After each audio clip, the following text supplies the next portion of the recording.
Hi, I'm Christian. And I'm Angela, and we are married And bored.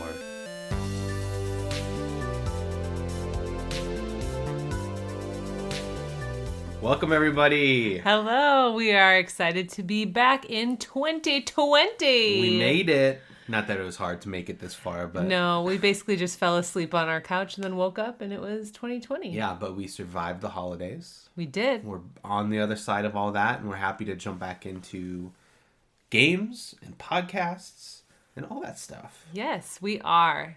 Hey, let's get started with what's up. Hey, Christian? Yeah. What's up with you? Yeah, what is up?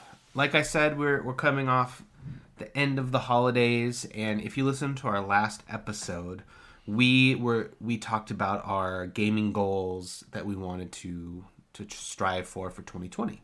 Mm-hmm. And one of mine was to do a RPG night or D&D or Star Wars RPG in the new year, and I took steps to get that going.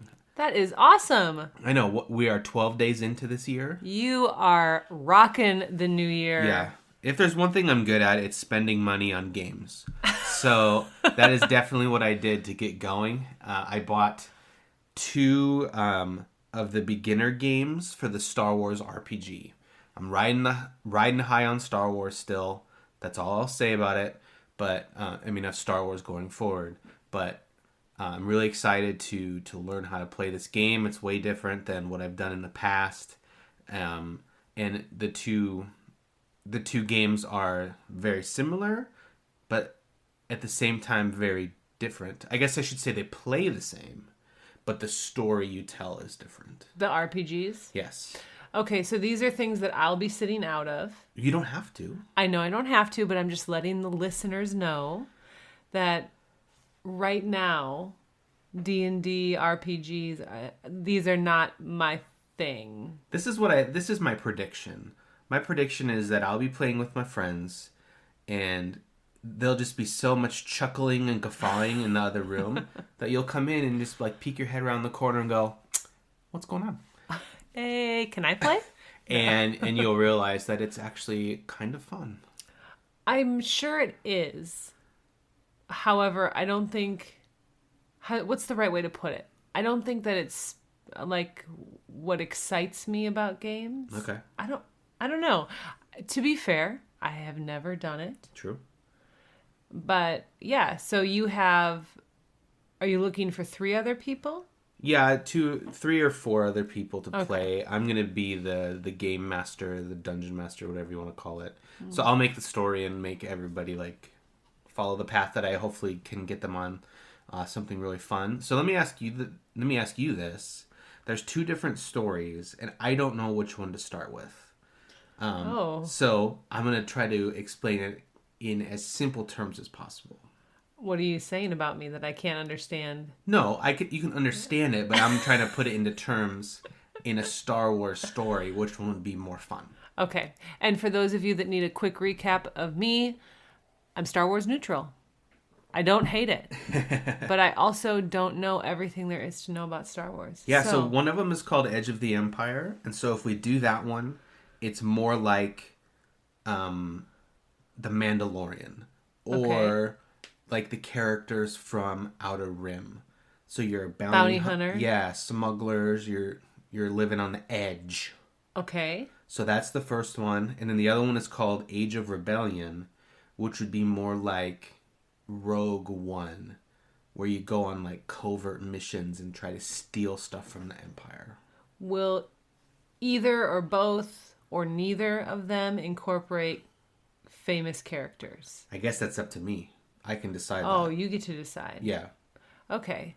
Well, I just know more about the characters that are, rebellion versus empire. True. So instead of like the bounty hunter smuggler stuff. So if I were drawn to one, it would be the second one you mentioned. Yeah, just curious.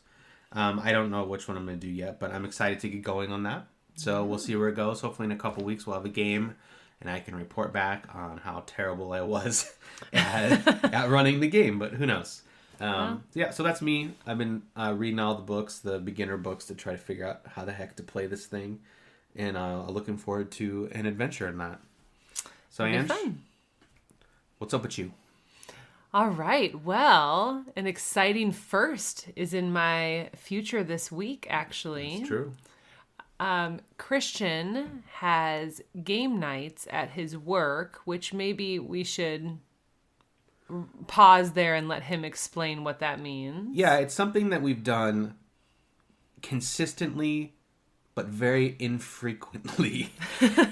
We go for 2 years? Yeah, no, it's been like 3 almost. Okay. Maybe even 4. We go in streaks. We're very consistent for like 6 months, and we'll have one every month. And then either life happens with people, and then a bunch of people say no multiple times in a row, and then we stop. You lose steam. Yeah, and then we kick it back up again. So now it's 2020. We're kicking it back up. So this coming weekend, we're having one. Angela is actually able to join us. I am joining the work game group for the first time, and I should say I'm very excited. I've played with people from Christian's work before, but it's been at our house. Yeah, there's a lot of overlap between like at-home game nights with friends. I just happen to work with them too, so a few of them will be there, and there'll be more as well. So it's not like I'm walking into a situation of strangers. However, there will probably be people there that I have never played games with and who have never played games with me. That's true. And I'm really excited. And I also have a few things to say about it. Okay, yeah, what? Since this is my segment. So the first thing is that I'm excited to play with more than 2 people, more than just Christian and I. So it'll be interesting to put games on the table and have 5 players or 4 players, and depending on how many people are there, will probably be multiple different games going on. Yeah, I think sometimes we have 5 people, sometimes we have 10, and we have to run 2 different games. Right. Yeah.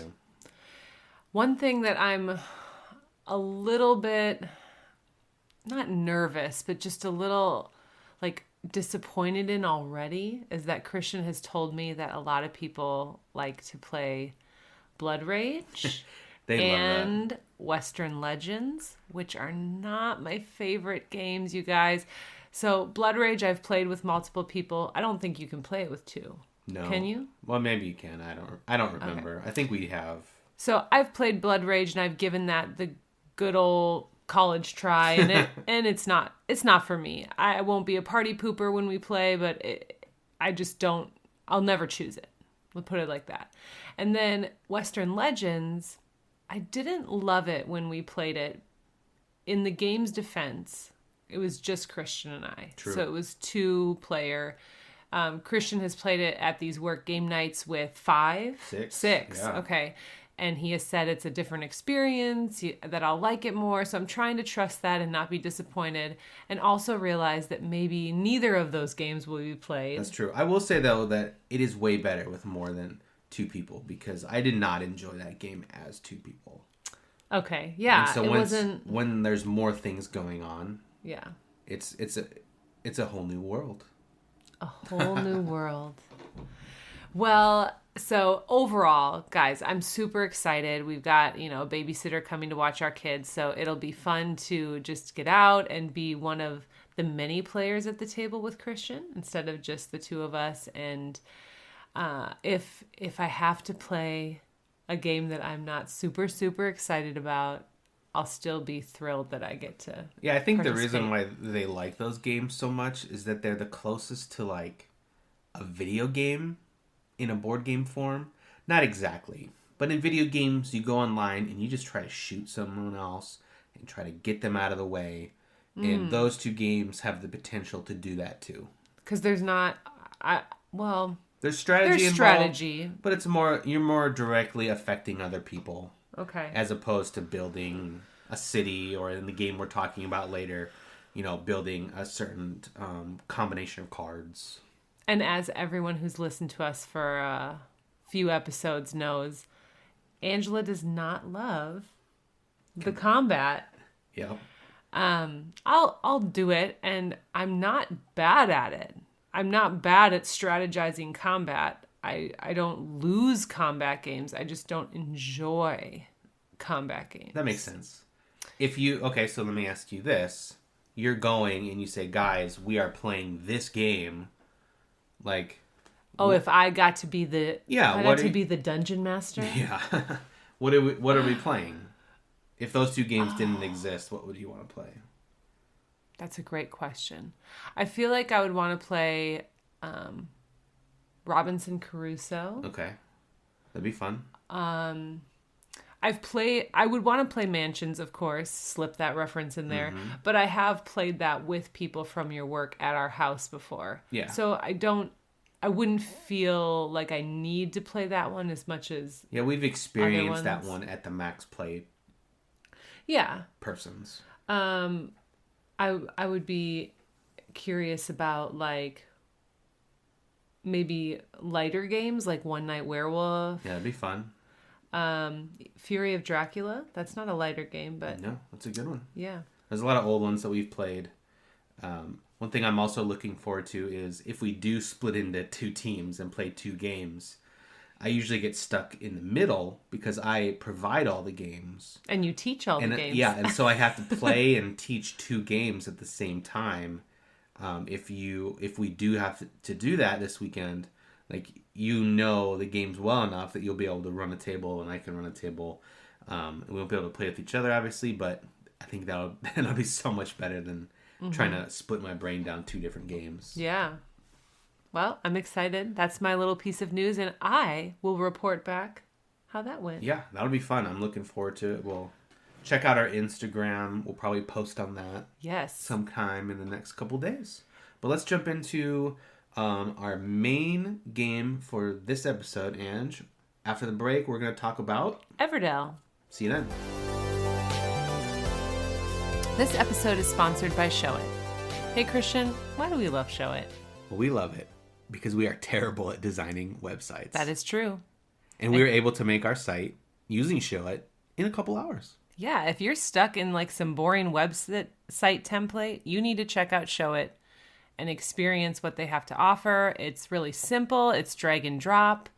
And our website, if you've never been there, is beautiful, if I may say so myself. Yeah, we use Show It to make it, and you can get started for free. Showit.co. Check it out.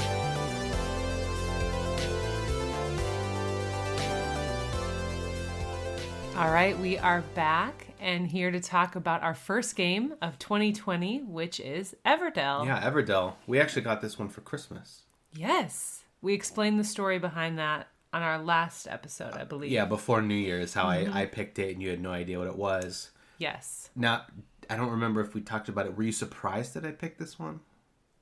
Oh, I actually had no idea between like the four that we discussed. Okay. So I would have been equally surprised with whatever one of those four you picked. No problems there. But let's jump into it. Ange, you want to describe a little bit about what Everdell is? Yes, quickly I will say Everdell is a competitive worker placement game for 1 to 4 players.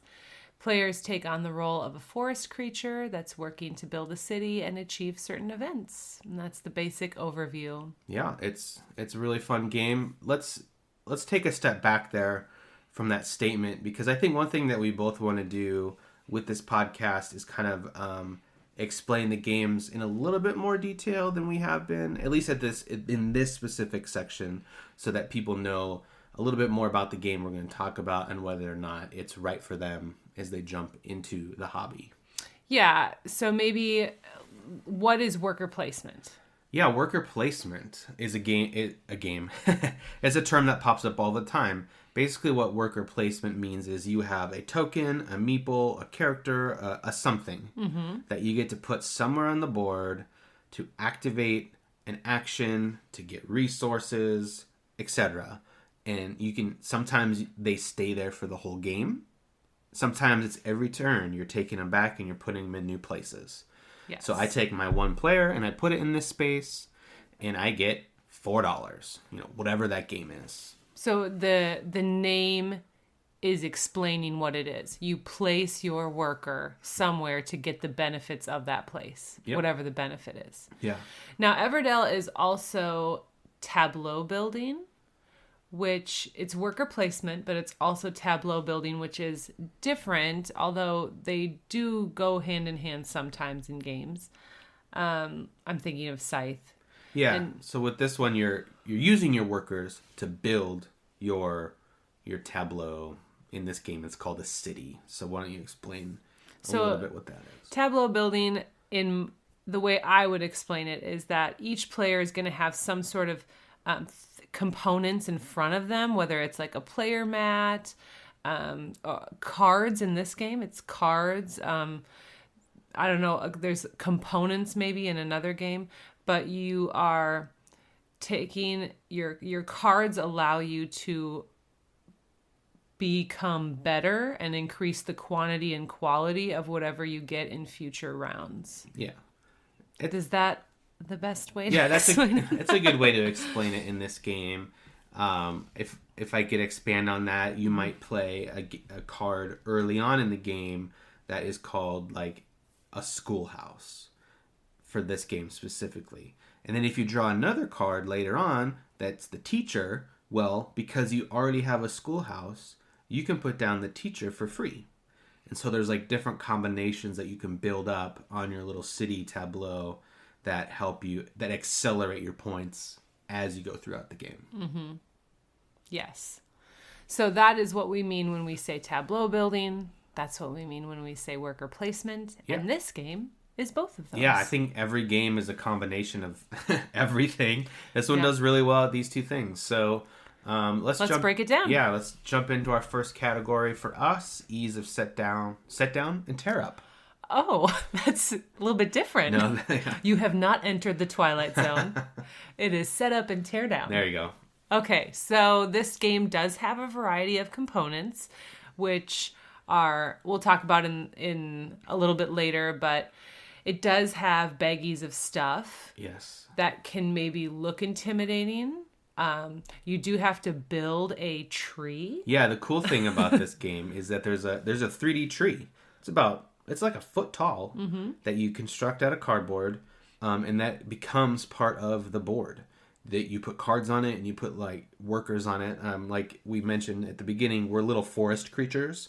So everybody has little wooden pieces that look like a squirrel or a turtle or a bunny. It took us a long time to figure out the turtle one. Yeah, that's true. So if you have that game and it's a turtle. It's bluish. We finally figured out it was the shape of a turtle. So I would say when I first opened it, it did seem very intimidating at how much stuff was in the box. Yes. And so that being said, if you open this box, you might be intimidated, but please rest assured it takes us 2 minutes to set up and tear down this game. It's really easy. Really easy. If we break it down in its simplest terms, there's cards, there's resources, and there's a tree. Yes. That's it. The hardest part is building the tree, and that is always Christian's job every time, and it takes him 1 minute. Yeah, so don't play this by yourself, Angela, or you'll break the tree. I don't know how to do the tree. The tree is not my responsibility. Yeah. We've been loving this game for this category alone. It's very easy to just get on the table and get off the table, play, and even like the play time is very short as well. And things fit nicely in the box. That's true. Yeah, you don't have to worry about space. I think it has an insert, right? Yeah. Yeah, it's got a little simple insert where everything goes and makes that so much easier. Yes. How accessible is learning to play, Christian? Yeah, our second category is accessibility. I would say this game is fairly easy to learn. Yeah, the player actions or the mechanics that you walk through are really simple to grasp. I don't think even a novice board game player or someone who's never touched a board game would have trouble understanding the player actions. There's no like deep strategy that you have to contemplate, in my opinion. There could be if you want it to be. That's what's cool about this game, I feel like. Okay, I'll give you that. I guess I'm having trouble like equating it with Rebellion or something. But those are two very different games. Yeah, there's something that I feel has deep strategy. But within this game, you could be really strategic about what you want to do and what you're planning to do, or you could just put cards down. Yes. someone who's never played a board game before could easily jump right into this. It's very accessible to learn how to play. They might be intimidated by opening the box because of all the components that we described. So maybe I'll say they would not be intimidated if they were at a table with someone who's played this game. If I would have no problem introducing this to a girlfriend of mine who's never played a board game and having full confidence that she could know what to do, not tune out 2 minutes into direction explaining. Yeah. I think we'll be adding it into our list of games that we like to play to introduce people to board games. Yeah. Like Wingspan, we described that being one of them. This would be that for me. Mm-hmm. And they're both animals. Animal games. They are both animals. One thing I like what this game is doing too is that the cards, it's all about the cards. Mm-hmm. And it's really easy to see how much cards cost and what their point value is. You don't have to go searching on the cards to find that stuff, and that's really important as you learn a game. We were playing Marvel Champions last night, and sometimes the hand size and your health on those cards, it's at the bottom and it's so tiny. And I always forget it. Right. And I don't always know to look there. Yeah. So this is the opposite of that, where if this card cost 8 resources, because it's on the left hand side and it's very clear. Yes. And I think we play games a lot, so we've gotten used to maybe even taking for granted games that do this well, that show their resource cost well, because we're used to looking hard for things. And but yeah, this does it. You're right. The cards are very well laid out in terms of knowing what it costs and what you need to pay to get it. So I need to pay 2 wood and a stone in order to get this. And then that's how many points it earns me at the end of the game is in a different area. So that is very accessible. Makes it easy to learn. Yeah, and then one thing I think we should have mentioned earlier is you just try to get as many points as possible in this game. And so it's every card is listed how many points at the end of the game it's potentially worth. Absolutely. Easy to see. Yeah. Easy visually. It's great. It's super easy to learn. It's easy.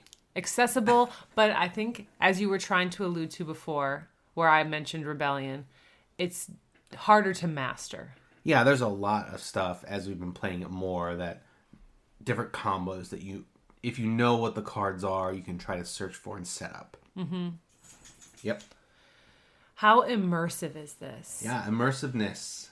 This is one that, I don't know, is this one of our top categories as well, would you say?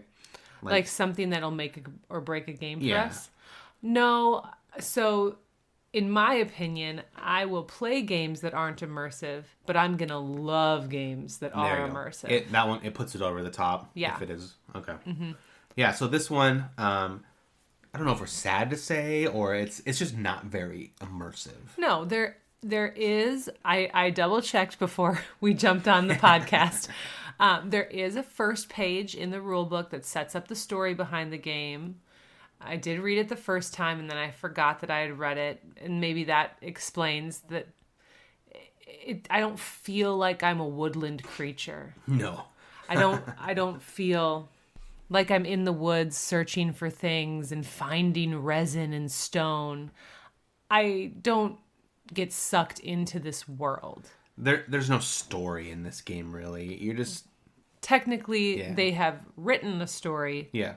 But we don't feel it when we play. No, that's very true. It looks awesome. The art is great. It's very pretty. It's got a really cool table presence with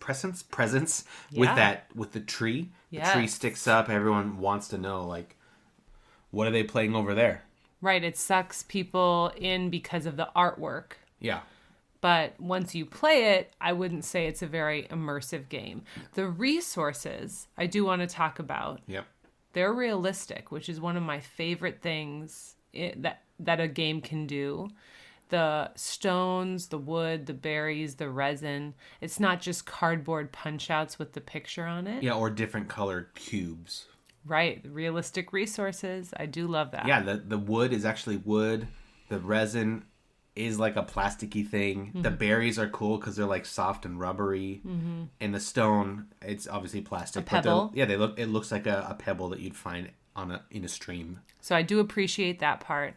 I feel like there was a lot of thought into what it was going to look like. Yeah, the art is awesome. I mean, honestly, we've said there's no story in this game, but the world that we see when we play this game is interesting. It's cool to look at. Yeah, the world is there, and I think, honestly, they've probably made it as immersive as it can be. Yeah. I don't, for this type of game. Yeah. Okay. How fun is it? How fun is it? I would say it's medium fun. Ooh, I thought you were going to say higher for you. I have been enjoying this game. And one thing I like about it is that I don't lose by 85 points. No, the games have been very close, Yes. so that contributes to your fun factor. Yes. It's similar to Wingspan, so it's fun in like that laid back way where it's like soft competitive and you're not directly affecting each other's turns. No, the worst thing I could do is take a spot with my worker to fill it up so that you can't go there. Yeah. And or take a card off the board that you wanted in your deck. Yeah. But but you can always just draw cards up to try to find that card again, or maybe it'll show up. There's multiple copies. Should I tell the chicken sausage story? The chicken sausage story. Yeah, when you mentioned this to me, I laughed pretty good. But yeah, let's tell the chicken sausage story and how it relates to having fun with this game. We promise there's a point. Everybody just hang with us. So last night we were playing this game and we finished in Christian. We were talking about this. Is it fun? And he asked, do you think it's fun? And I hesitated for a second. He said, I don't think you really like this game. No, because every time we play it, it doesn't seem like you're into it. So then I looked at him and I said, you know what this is? This is my chicken sausage game. And he immediately started laughing. And for those of you out there, I need to explain this. So there is a meal that is on probably a bi-weekly rotation for us that I make because it's so easy. It is just chicken sausages with some baked vegetables and a potato or a rice. And every time I say that we're having it for dinner, he has a look on his face. He's learned to not express it now. Or he has said in the past, oh, that just doesn't sound good. Yeah, I'm like immediately not excited for dinner. Yeah, so he's just not excited. But then every time after we have the chicken sausage meal, he goes, that was better than I thought. Every time. Every time. And it's not like this is the first time he's had the chicken sausage meal. No, we had it like a week ago, and it was the same thing. Yeah, for the 25th time we've had it. And so then he says it again. I wasn't excited for this when you put it on the table, but now it was good. Yeah, so this is my chicken sausage game. Everdell. Whenever he says, you want to play Everdell? I'm like, in my head, I'm like, oh, that just doesn't sound exciting. But then we bring it to the table and we play it, and I immediately start getting into the strategy of it. Yeah. And then we finish it, and I'm never like, oh, that was a waste of time. I'm always like, oh, I had fun. Yeah. It's my chicken sausage. It's very chickeny.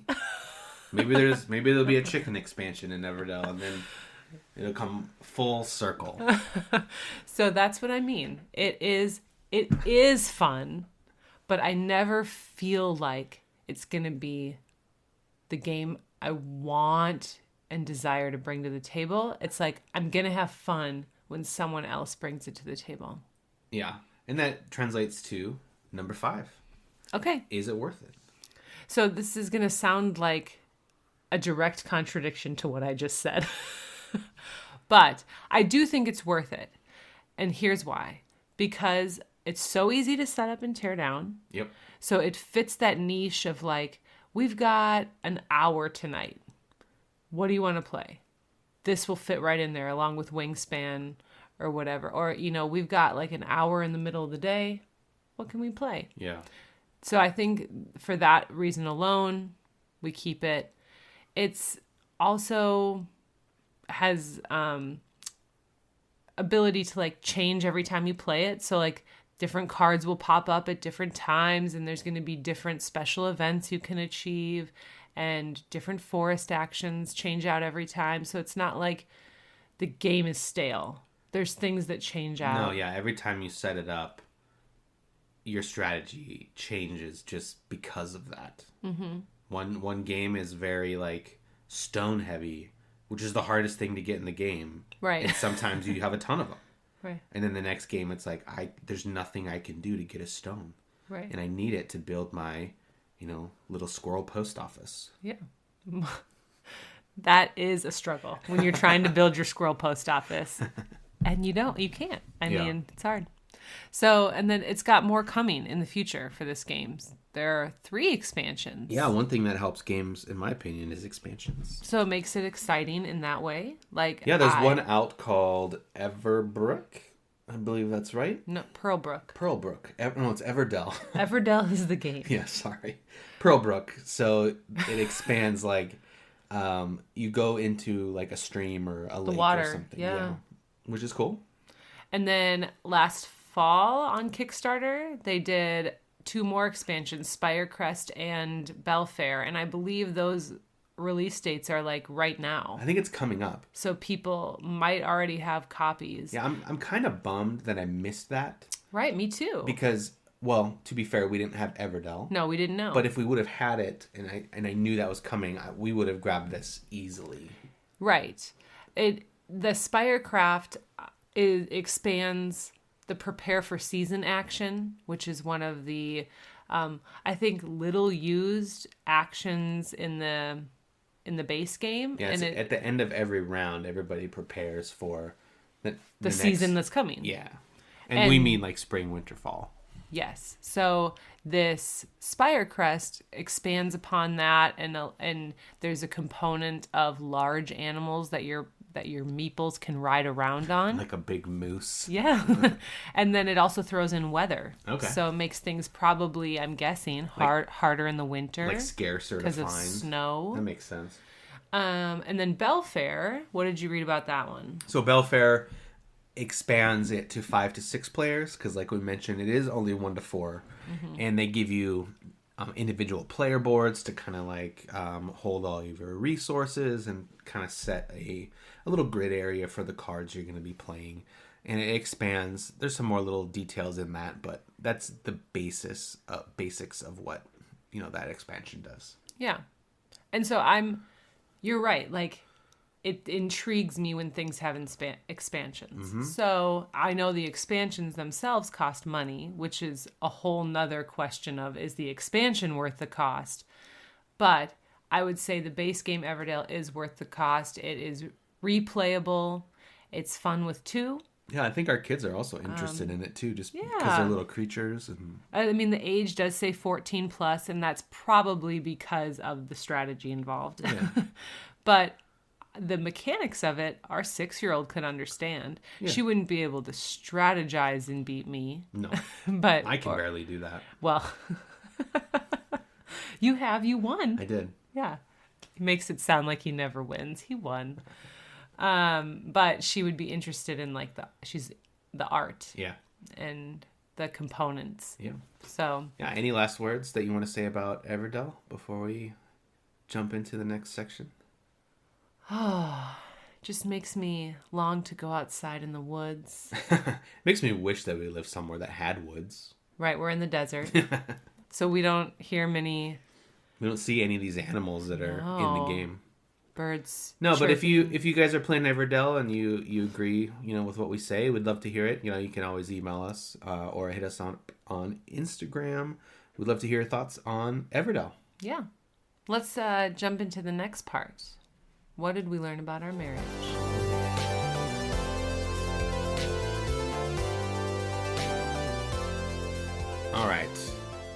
Marriage. You sound so happy. I'm always happy when we talk about serious things. No, I mean, with this section, I'll just recap it again because it is a new year. Maybe we have new listeners. But what we want to do is just kind of, bring board games to real life. Our relationship. Yeah, that's a better way to say that. And just why we play games to learn more about each other. And every game brings out a different experience in doing that. Yep. Everdell. We did notice something funny about Everdell. And it translates into everything. But I think this was more apparent in Everdell than maybe other games that we've played recently. Mm-hmm. We approach games very differently. And so we saw that with Everdell specifically. I remember Christian looking over and being like, at the end of the game, we approach like, you have a plan, Angela. And I allow myself to be more influenced by the incoming cards. Yeah. So I'm kind of the woman with the plan.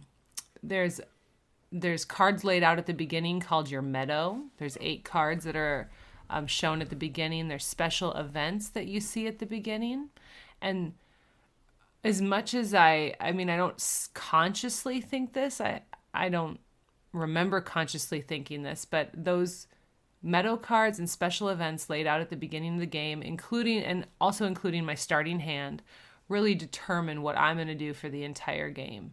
I immediately think of a goal, and I think that out turns in advance, and then I set about the rest of the game enacting that plan, which can be a really strong strategy.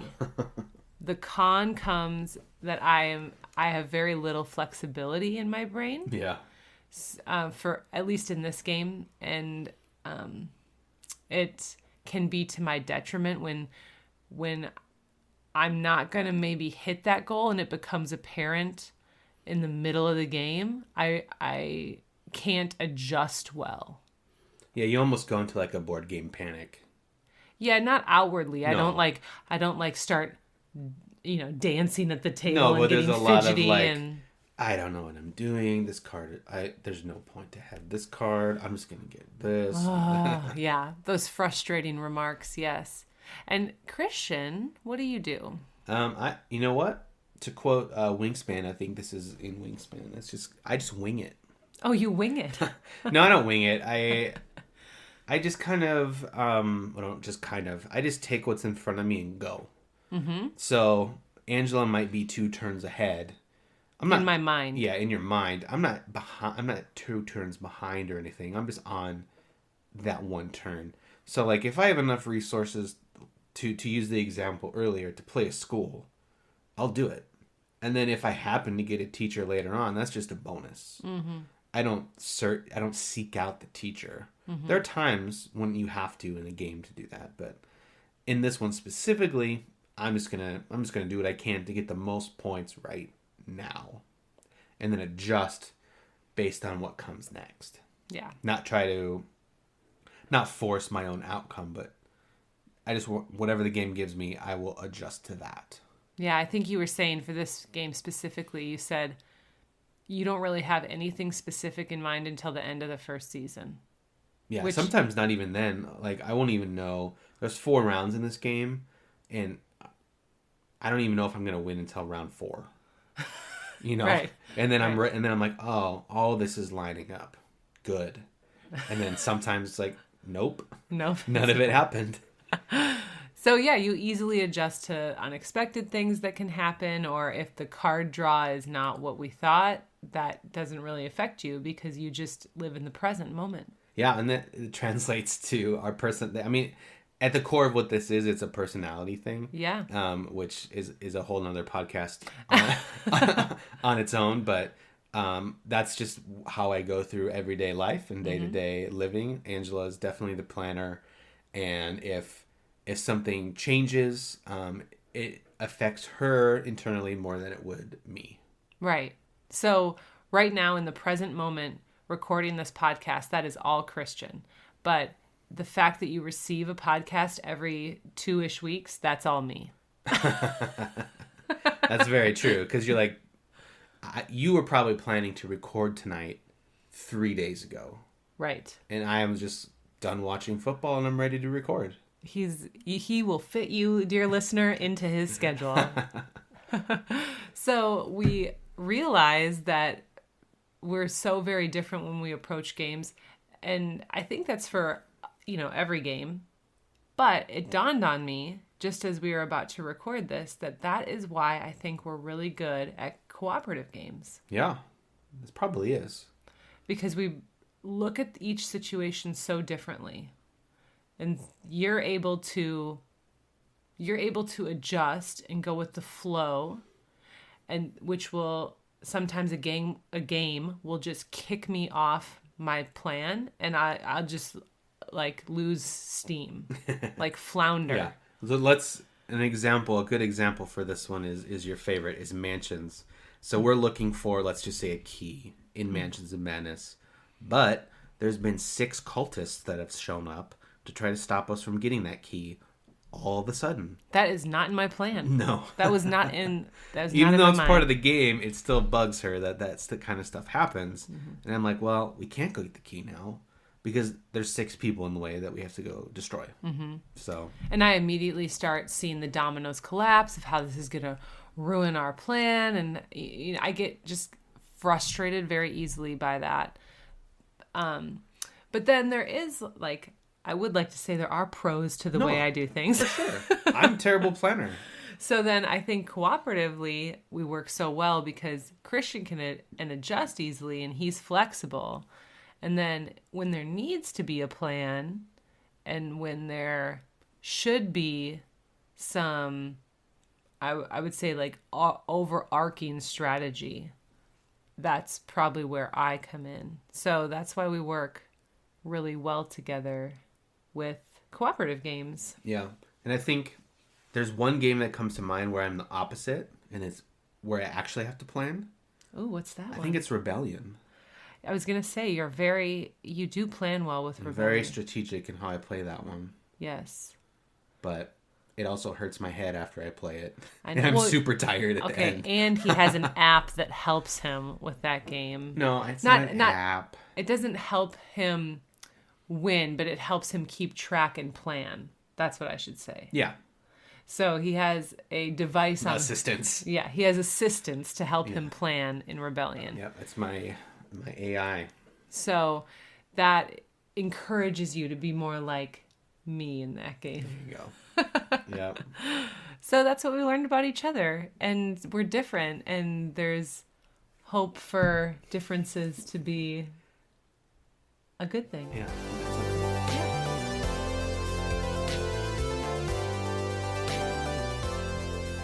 Well, guys, thanks for listening to Everdell. And towards the end of the show, we always like to read viewer emails. I always say viewer emails. You realize that? We are not being viewed right now. No, listener emails. But come on, guys. No one answered our question from last show. Okay, that's true in the official way. But you know what just popped into my head is that Emily reached out on our Instagram and said that I think it was to be funny, her gaming goal for 2020 is to learn to play Mansions of Madness. Oh, I do remember that. Emily, sorry. You can do it. We have all the good feels about you learning this. Hey, I took steps in mine, try to get that RPG off the ground. Mm-hmm. Yours, you're working on. We're going to game. Yeah. We're going to do our 10x10, which we've put a couple dents in. Yeah, we've already moved the meeples on the 10x10 board. So I'm going to leave that question open to everybody. If you want to answer that, definitely let us know what your goals are for 2020, your gaming goals. But let's just talk about something a little bit different. We mentioned Kickstarter as a part Everdell. of the Everdell episode.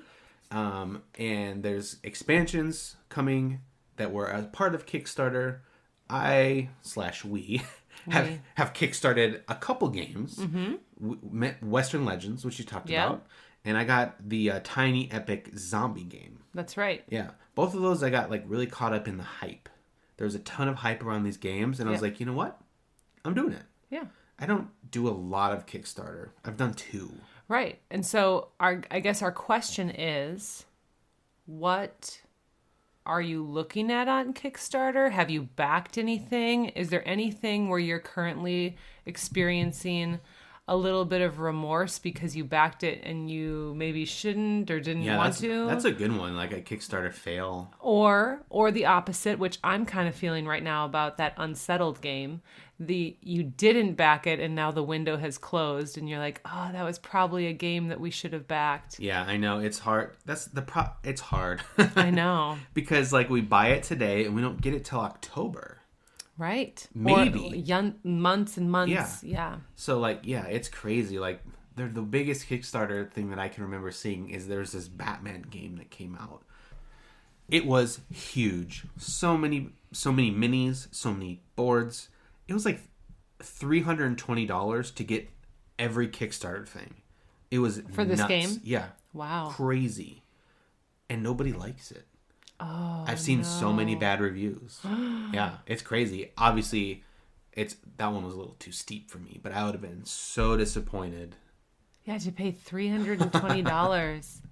That's crazy. Now the ones we have, Tiny Epic Zombies and Western Legends, I think those have been successes for us. Yeah. Yeah, those are great. So yeah, like Angela said, let's hear about your failures, your successes. You know, what's coming on Kickstarter that you're looking forward to. There's always stuff. Anything in the Kickstarter realm, we want to hear about it so that we can either avoid it or be excited with you. Get it on our radar. Maybe we don't even know. Yeah. Well, first show of 2020. It's a success. Thanks as always for listening. Answer our questions. We love to hear from you. Ooh, review us. Oh. Please. Yeah. And you want to know a fun fact is if you're looking for us, we are now on Google Podcasts. Ooh, ding, ding, ding. Yeah, so you can find us there and all the other podcast places. Yes. Yeah. We'll see you next time. Yeah, we'll see you next time. And Christian, you ready to go eat some dinner? I made some chicken sausages. Can't wait.